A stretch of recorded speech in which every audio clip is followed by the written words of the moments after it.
आज की हमारी योगिक क्रिया है कपालभाति। कपालभाति कपालभाति कपालभाति शब्द में कपाल का अर्थ होता है सिर या खोपड़ी, स्कल, और भाति का अर्थ है धोंकनी। धोंकनी मतलब जब हम एकदम से श्वास को बाहर निकालना, की तरह श्वास बाहर निकालना। कपालभाति एक श्वसन संबंधी व्यायाम होता है। कपालभाति जो हमारा है वो एक सांस संबंधी, श्वसन संबंधी व्यायाम होता है। यह मस्तिष्क को उत्तेजित करती है। इसका नाड़ियों यानी कि हमारे दिमाग को उत्तेजित करती है और उसको ठीक करती है। नाड़ियों नर्वस सिस्टम पर बहुत अच्छा प्रभाव होता है। इसका नर्वस सिस्टम, हमारा जो दिमाग है उसका नर्वस सिस्टम पर हमारा बहुत अच्छा प्रभाव पड़ता है। इसे श्वास नली, मतलब जो हमारी सांस लेने की नली तथा नासिका की गुहाएं, हमारी नाक के अंदर की जो गुहिकाएं, मतलब जहाँ से सांस जाता है, साफ हो जाती हैं। यह क्रिया ऐसे व्यक्ति को नहीं करनी चाहिए जिन्हें मानसिक बीमारी हो। मतलब यह योगिक क्रिया कपालभाति ऐसे व्यक्ति को नहीं करनी चाहिए जिनको मानसिक तौर पर बीमार हो, जो मानसिक रोगी हो, उनको इस बीमारी से परहेज करना चाहिए। उनको इस बीमारी को बिल्कुल भी नहीं करना चाहिए। कपालभाति करने से पूर्व हमारी क्या स्थिति होनी चाहिए? कपालभाति करने से पूर्व हमारी क्या स्थिति होनी चाहिए? कपालभाति करने से पूर्व सर्वप्रथम कपालभाति करने से पहले हमें पद्मासन लगाकर एक साफ सुथरे वातावरण को देखकर और अच्छी हवा तथा अच्छा साफ सुथरा समतल स्थान पर हमें बैठकर इस आसन को करना चाहिए। कपालभाति करने के लिए आसन में बैठ जाएं।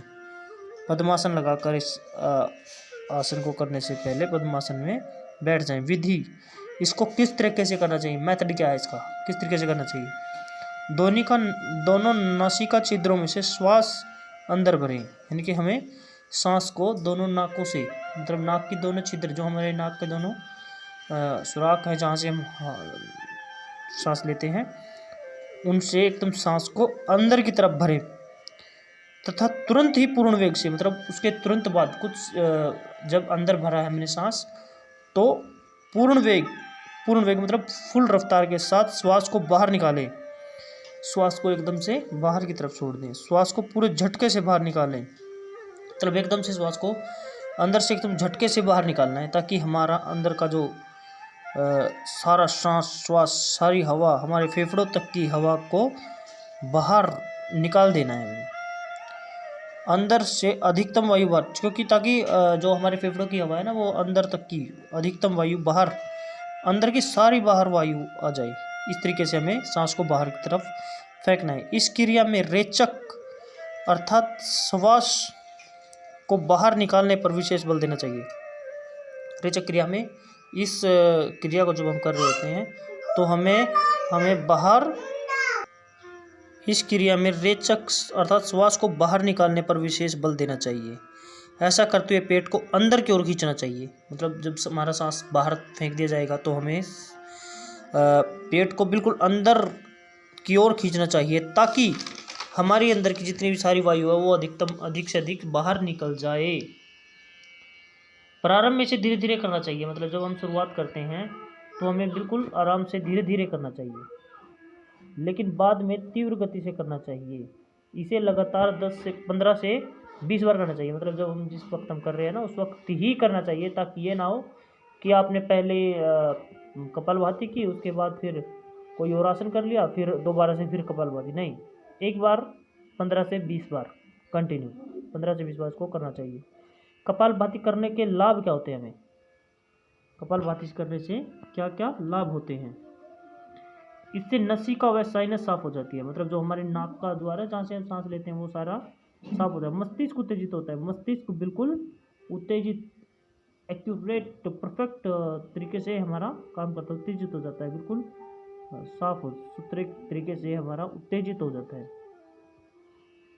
इसमें नाड़ियों को आराम मिलता है। मतलब जो हमारे नसें हैं ना, नाड़ियाँ अंदर पेट के जो नाड़ियाँ होती हैं, उनको आराम मिलता है। श्वास नली, जो हमारे सांस लेने की जो नली है वो बिल्कुल साफ रहती है। इसमें ऑक्सीजन की आपूर्ति बढ़ती है, मतलब हमारे शरीर में ऑक्सीजन की जो आपूर्ति होती है ना वो पूरी हो जाती है, मतलब ऑक्सीजन पूर्ण रूप से आपूर्ति हो जाती है। तथा रक्त प्रवाह में वृद्धि मतलब अच्छे तरीके से रक्त प्रवाह, साफ सुथरे तरीके से रक्त प्रवाह होता है। इसे करने से शरीर में स्फूर्ति व ताजगी बनी रहती है। हाँ, इस आसन को करने से हमारे शरीर में स्फूर्ति व ताजगी आ जाती है। आज का हमारा जो मेन था, कल हम आपके सामने जो अगली वीडियो बनाएंगे वो किसी और आसन को लेकर बनाएंगे। तो अगर हमारी द्वारा दी गई इससे कुछ अच्छा लगे तो हमारे चैनल को लाइक, शेयर और सब्सक्राइब करें।